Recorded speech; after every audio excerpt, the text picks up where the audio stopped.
In every war, the most disturbing truths are rarely the ones displayed in museums or printed in school textbooks.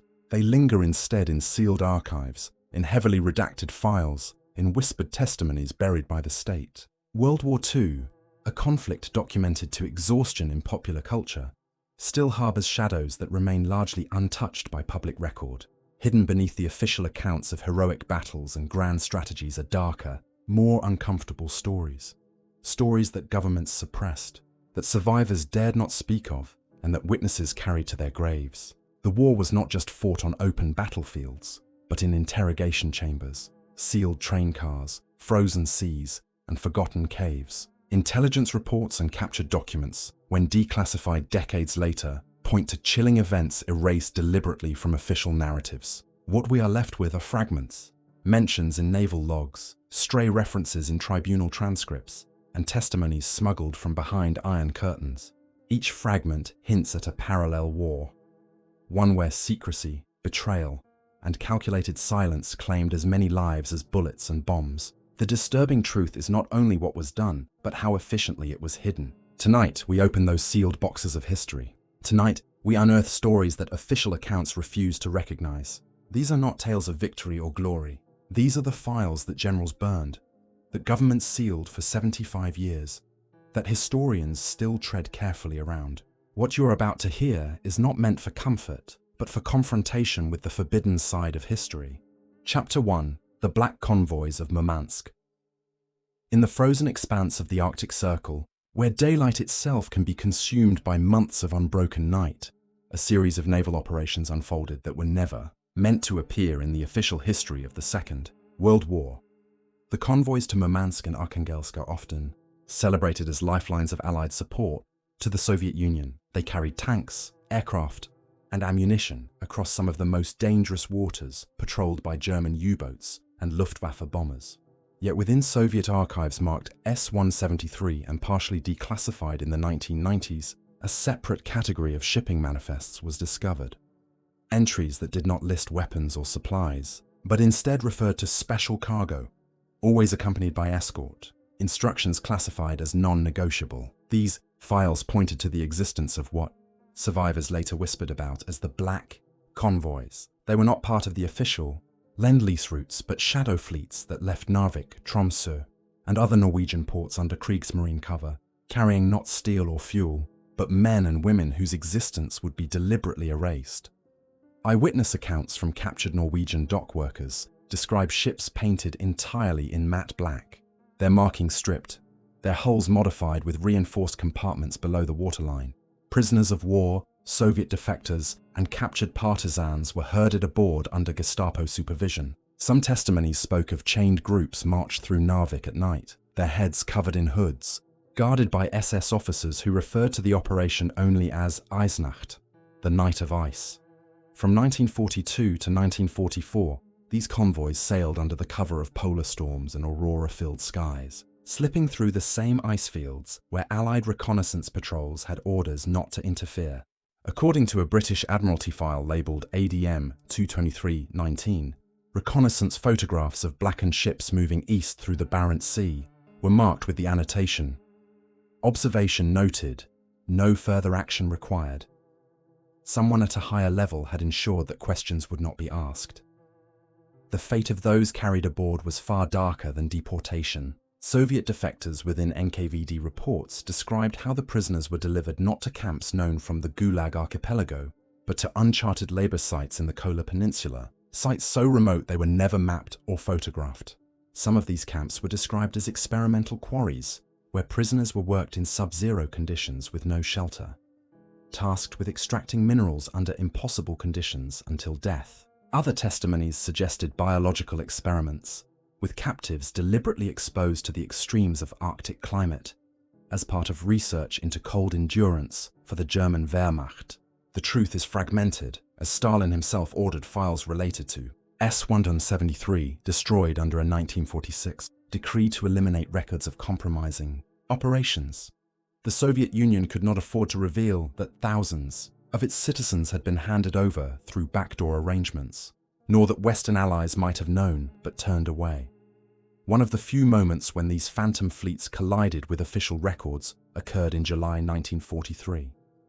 A British submarine, HMS Stubborn, engaged what appeared to be a disguised merchant convoy off Bear Island. Torpedoes struck, and at least 2 vessels went down. Survivors pulled from the icy waters by Royal Navy sailors described themselves as prisoners, not crew, screaming in Russian for rescue. Yet within hours, orders came from Whitehall that no mention of these individuals was to appear in operational logs. Testimonies from HMS Stubborn's surviving crew decades later revealed that men were forcibly silenced, threatened with courts-martial if they continued speaking of the prisoners in black ships. Admiralty records now list the action only as a routine skirmish with Kriegsmarine supply vessels. The cover-up extended beyond the war's end. When Allied control commissions entered Norway in 1945, they encountered civilian accounts of ships departing Narvik with sealed hatches and returning weeks later empty, with hulls scarred from ice and storms. Local fishermen described hearing cries carried over the water when these ships anchored offshore, followed by silence once the vessels departed into the polar night. Norwegian police files from 1946 recorded these testimonies, but were classified as unreliable and later destroyed during NATO integration. Even decades later, when Soviet veterans spoke quietly about relatives who disappeared in the north, their words were dismissed as fabrications or propaganda. The story of the Black Convoys was buried under the competing narratives of Allied sacrifice and Soviet triumph. The most chilling aspect lies in the calculated efficiency of the erasure. No complete ship registry survives. Prisoner lists were incinerated. Logbooks were rewritten. What remains are fragments. One half-burned Soviet field report found in Murmansk, noting the arrival of convoy shipment, 476 personnel, no return. A partially redacted German naval message to Admiral Dönitz instructing, escort without engagement, priority secrecy level Wolf 5. A marginal note in a British file instructing, avoid escalation.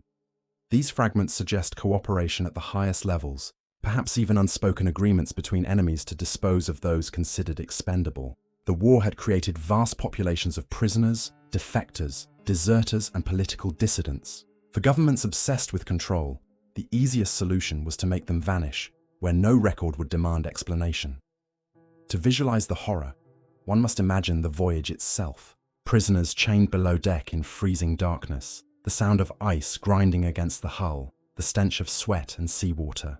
Above them, the endless Arctic night, broken only by auroras flickering across the horizon. No destination was spoken aloud. Some ships sailed east toward unmarked inlets where gulags swallowed men into the permafrost. Others were rumored to vanish entirely, scuttled with prisoners still aboard to prevent discovery. Survivors of one such sinking off Novaya Zemlya testified decades later that the ship was deliberately detonated, the prisoners left locked in holds as officers escaped in lifeboats. The sea, silent and merciless, became the final eraser of their existence.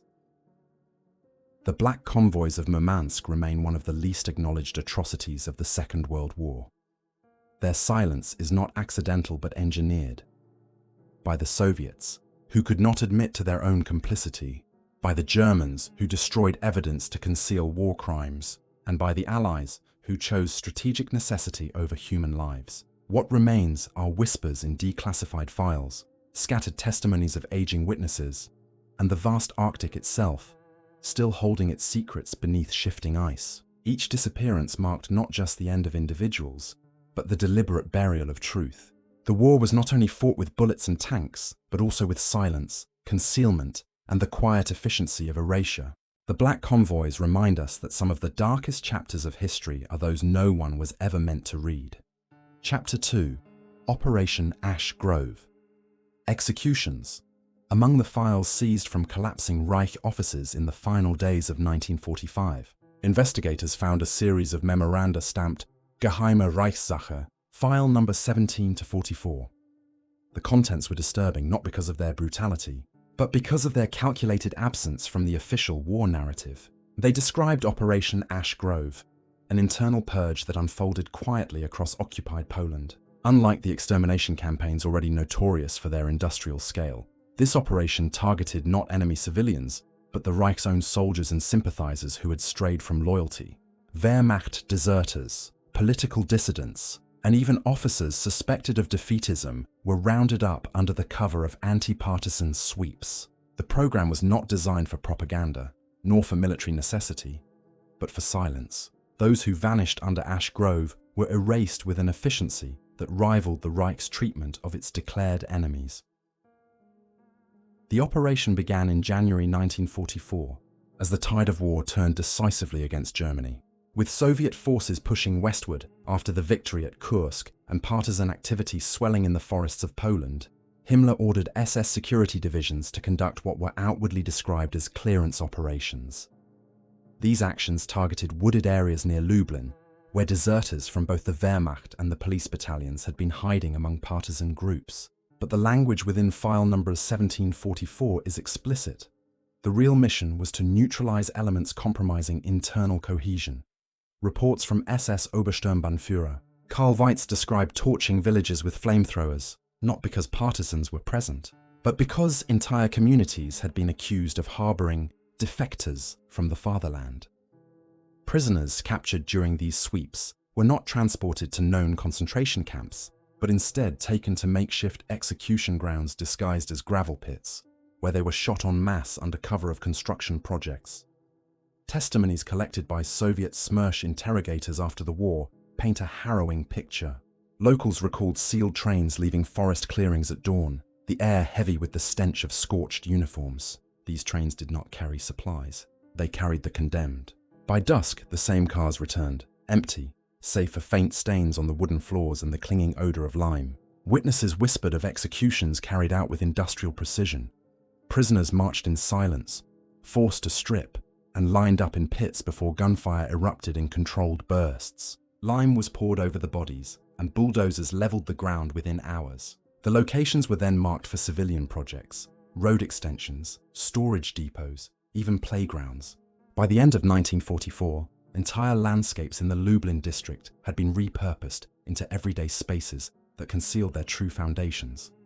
The brutality of Ash Grove did not stop with anonymous mass killings.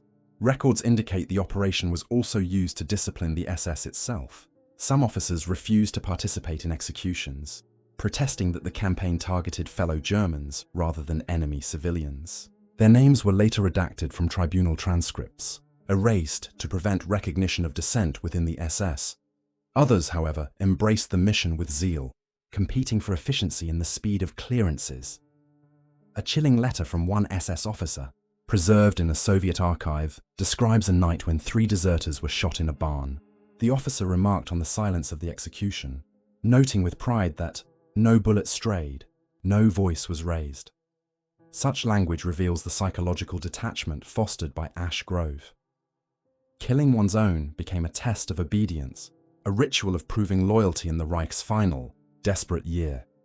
For the Wehrmacht rank and file, Ash Grove spread terror. Desertion had always been punishable by death, but the secrecy and unpredictability of this campaign instilled a deeper fear.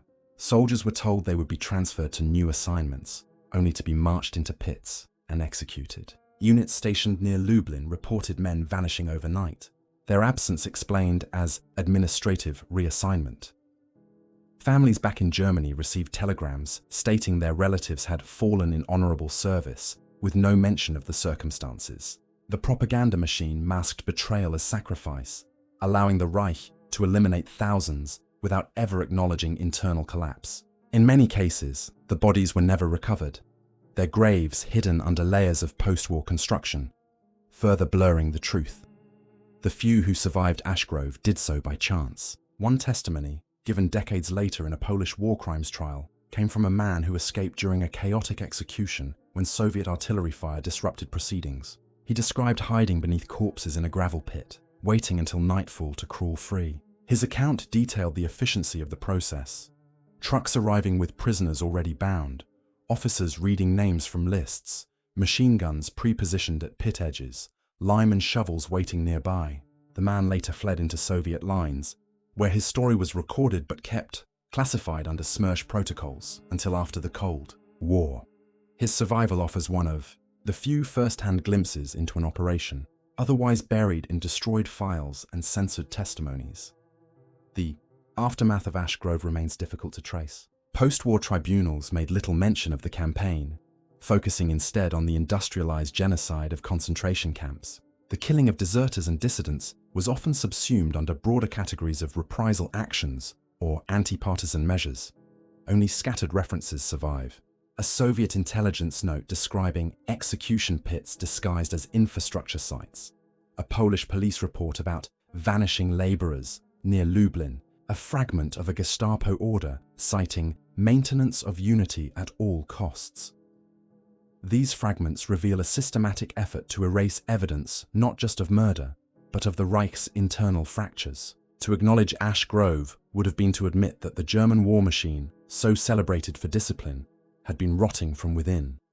Yet the landscape itself continues to whisper. Archaeological surveys in the 1990s uncovered anomalous soil layers beneath a former quarry near Schwidnik. Beneath asphalt and concrete lay human remains, lime-soaked and fragmented, confirming local rumors of wartime killings. Other sites remain untouched, their past concealed beneath highways and industrial parks. Each discovery raises the question, how many more graves lie hidden beneath the ordinary surfaces of Poland?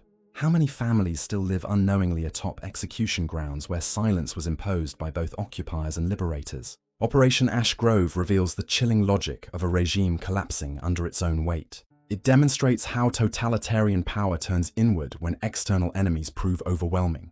The Reich consumed not only those it deemed racially inferior, but also its own sons and daughters when loyalty wavered. And it did so in silence, ensuring that their deaths would be absorbed into the earth, unacknowledged by history. The erasure was deliberate, the concealment near complete, and the truth only glimpsed through scattered fragments of file number 1744. Like the gravel pits themselves, Operation Ash Grove was designed to bury bodies, identities, and above all, memory. Even now, the silence remains a weapon, preventing full recognition of one of the Reich's most disturbing final acts. Chapter 3. The Vanished Division of Minsk. The opening days of Operation Barbarossa were a storm of steel and fire. Between June and July 1941, entire Soviet armies collapsed under the relentless advance of the Wehrmacht. Yet among the chaos of encirclements and retreats, one disappearance defied the logic of even that brutal campaign. The 229th Rifle Division, raised hastily in the spring of 1941, marched toward the defense of Minsk. Numbering nearly 12,000 men, it was composed of raw conscripts, veterans of the Winter War, and political officers dispatched by the NKVD. By all surviving accounts, the division entered the dense forests east of Minsk in late June. Within days, it was gone. No battlefield graves, no lists of prisoners, no reports of combat destruction. The men of the 229th simply vanished. German records noted the division's existence, then its absence, with no record of engagement. Soviet archives, opened decades later, contained only empty folders where personnel rosters should have been. What happened in those forests remains one of the most disturbing enigmas of the Eastern Front. Clues emerge from fragments of German intelligence diaries. In Wehrmacht KTB Abt Ik 47, an entry describes the unexpected disappearance of significant Soviet formation east of Minsk. No combat records, no surrender. The entry is brief, clinical, but it confirms that German officers were puzzled by the absence of resistance. Entire artillery parks were found abandoned, with horses still tied and guns unlimbered. German soldiers entered Soviet field hospitals filled with wounded left behind without doctors. Campfires smoldered, meals half-eaten, as though men had been called away in haste. Yet no prisoners appeared, no columns of captured soldiers trudging westward. For the German command, the silence was unnerving. They had crushed Soviet armies in Kiev, Smolensk, and Vyazma with spectacular encirclements. But here, in the forests of Minsk, an entire division had simply dissolved. Soviet sources suggest a darker explanation. Declassified NKVD transcripts from the 1990s reference Order 0428B, an addendum to Stalin's notorious Scorched Earth Directive. While Order 0428 commanded the destruction of infrastructure to deny resources to the Germans, its B variant, referred to only in whispers, allegedly authorized the liquidation of units considered politically unreliable. The 229th, filled with recruits from Western Belarus and officers with suspect party loyalties, fit this category. Survivors' testimonies, scattered across interviews recorded after the war, describe midnight marches into ravines where soldiers were ordered to stack their weapons. They were told they would be re-equipped for counterattacks. Instead, machine guns were positioned on ridgelines. Witnesses spoke of sudden bursts of gunfire, the panic of unarmed men trying to flee, the bodies falling in heaps as bulldozers, requisitioned from local construction projects, covered the evidence. Entire battalions were erased in single nights, not by enemy fire, but by their own commanders. The logic of such an atrocity was brutal but consistent with Stalin's paranoia. The Red Army, shattered by purges in 1937 to 1938, was riddled with officers considered unreliable. Many had family ties in recently annexed territories like Belarus, Ukraine, and the Baltic states. For Stalin, the possibility of mass surrender or collaboration was intolerable. Better to eliminate potential traitors before they could act. In this calculus, thousands of men could be sacrificed to preserve political control. The 229th, caught in the crucible of both German invasion and Stalinist suspicion, became a casualty not of war, but of ideology. Evidence of this internal liquidation surfaces again in Soviet family records. Relatives of 229th soldiers received letters stating that their loved ones had fallen heroically in the defense of the motherland. Yet no medals accompanied these notices, no grave sites were specified, no witnesses confirmed their deaths in battle. In Minsk, archives contained no casualty lists for the division, an anomaly given the Soviet bureaucracy's obsession with paperwork. It was as though the 229th had been erased not only physically, but administratively, wiped from history to prevent questions. Families who pressed for answers were quietly warned by NKVD officers to remain silent. Those who persisted sometimes faced charges of anti-Soviet agitation, ensuring that even grief became a political liability. German reconnaissance, units that advanced through the forests, east of Minsk found landscapes of eerie silence. One report describes a ravine filled with freshly turned earth, the ground still damp from recent disturbance. Another mentions the stench of decomposition near a woodland clearing, though no bodies were visible. Engineers suspected buried graves, but the advance moved too quickly for investigation. By July, the German juggernaut had swept past Minsk towards Smolensk, leaving the mystery behind. For the Wehrmacht, the disappearance of the division was noted but not pursued. Their priority was speed, not forensic inquiry. For the Soviets, it became a silence to be maintained at all costs. The few individuals who survived the massacre carried scars that lasted decades. One veteran, interviewed secretly in 1988, described how he escaped execution by feigning death beneath a pile of corpses. He recalled the cold clarity of the night, the searchlights sweeping across the ravine, the smell of oil and earth as bulldozers roared to life. He lay still while soil rained down, clawing his way free only after the engines faded. He fled into the forests, joining partisans who were themselves hunted mercilessly by both Germans and Soviets. His testimony, smuggled to researchers in the West, described the massacre not as chaos, but as an organized operation carried out with chilling efficiency. Disarmament, deception, execution, concealment. It was, he insisted, not the fog of war, but a deliberate policy. The disappearance of the 229th Division illustrates the dual brutality of the Eastern Front. Soldiers not only faced annihilation by German tanks and Stuka dive bombers, but also the merciless suspicion of their own state. In Stalin's Soviet Union, loyalty was valued above survival, and any whiff of unreliability could mean death. The forests of Belarus became silent graveyards, their trees witnessing acts too dangerous to record. Even when archives opened briefly in the 1990s, researchers found gaps where files should have been. Personnel rosters had been shredded. Command reports bore signs of tampering, pages cut away with knives. It was as if the Soviet state had worked for half a century to ensure that the 229th never existed. Today, the fate of the division is reconstructed only through fragments. A German diary noting absence without combat, a Soviet family letter lacking details, a survivor's whispered confession. Archaeological expeditions have uncovered mass graves in Belarus, some containing military boots and Soviet insignia, but without definitive identification. Each discovery raises more questions than it answers. Were these the men of the 229th, or other units consumed by similar orders? How many divisions were sacrificed this way, hidden beneath the mythology of Soviet heroism? The vanished division of Minsk is not just a story of lost soldiers, but a warning about the fragility of truth under regimes that value control above life.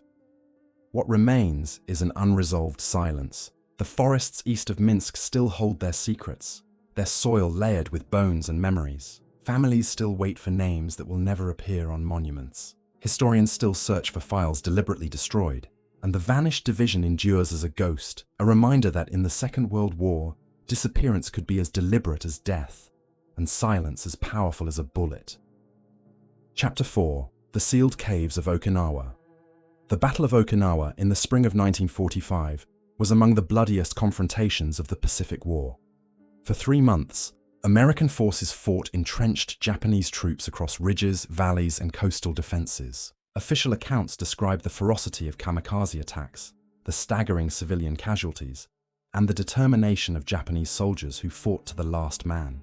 Yet buried within U.S. Army Engineering Corps field notes, later catalogued as Archive Box 422, Pacific Command, lies a suppressed narrative of what was discovered beneath the island's limestone surface. Okinawa's caves, natural fortresses carved by centuries of erosion, had been transformed not only into defensive positions, but also into sealed chambers of horror. Reports written in June 1945 describe entrances that were deliberately dynamited by retreating Japanese forces, caves that echoed with muffled cries before silence fell. When engineers attempted to open some of these sites, they were ordered to reseal them under General Simon Bolivar Buckner's direct command. The reason was not tactical, but political. What was hidden in those caves could have altered the perception of Japan's war effort forever. According to fragments later declassified, the caves were not merely shelters or supply depots. They had been converted into biological research facilities by a southern detachment of the notorious Unit 731, the Japanese military program infamous for human experimentation in Manchuria. Testimonies collected from surviving engineers describe chambers filled with cages, operating tables, and medical instruments. Most disturbing were the bodies found in certain partially collapsed caverns, civilians, many of them Okinawan, bearing lesions consistent with plague and cholera. Army surgeons who examined the remains recorded their findings in confidential notes, describing grotesque swellings, necrotic tissue, and evidence of deliberate infection. These documents never appeared in official after-action reports. Instead, they were stamped with restricted markings and transferred into intelligence channels, bypassing the historical record. The discovery was treated not as a war crime to be exposed, but as an opportunity for scientific exploitation. The cover-up extended through deliberate destruction. Engineers who had entered some caves spoke of orders to cremate corpses immediately, under the pretext of preventing disease outbreaks among occupation troops. Entire chambers were set ablaze with flamethrowers, the smoke venting through fissures in the rock, leaving nothing but charred remnants. Others were collapsed with explosives, ensuring no further investigation.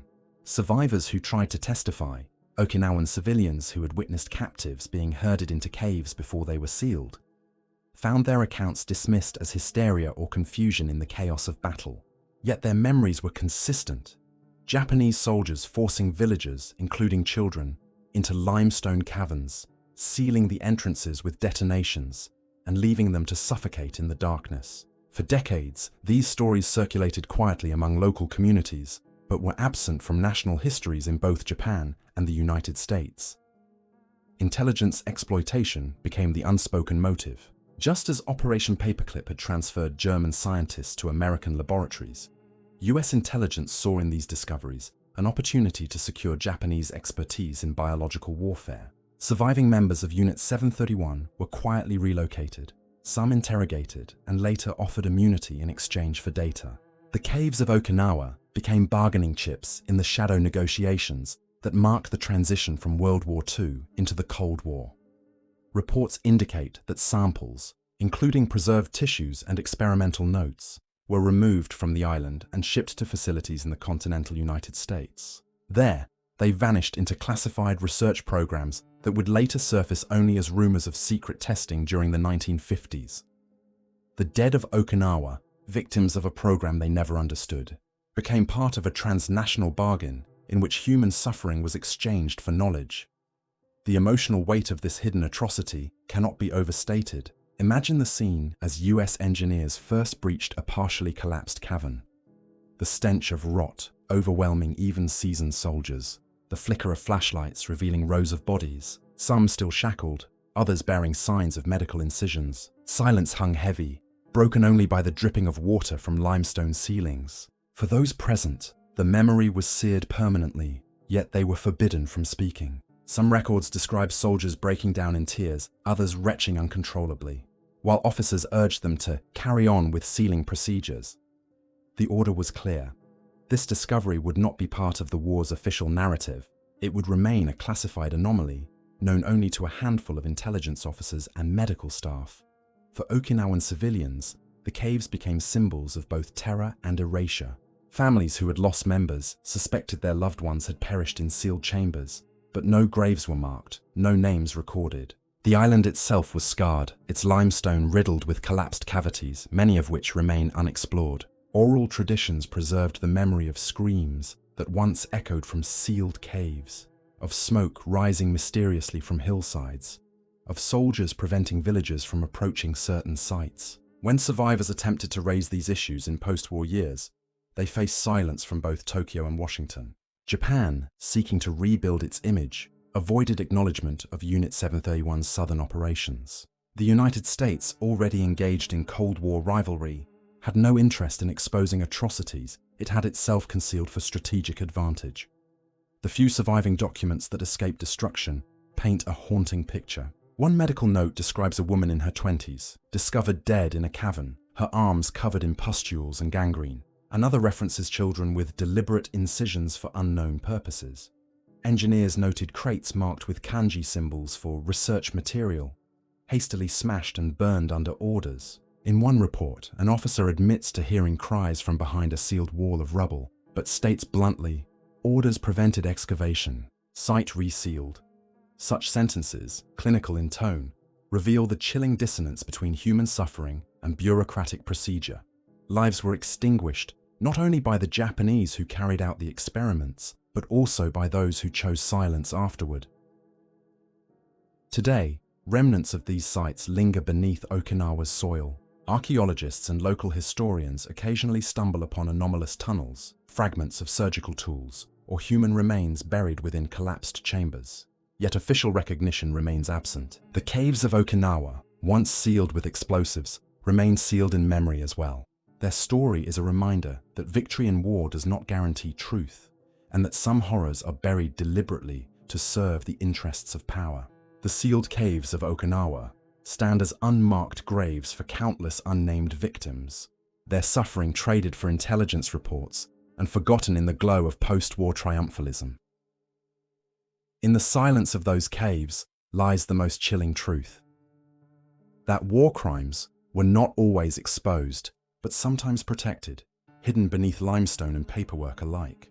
The dead remain voiceless, their cries lost in the stone. And those who knew, those who walked into the caverns and saw the evidence with their own eyes, carried the burden of silence until their deaths. What was buried in Okinawa was not only flesh and bone, but memory itself.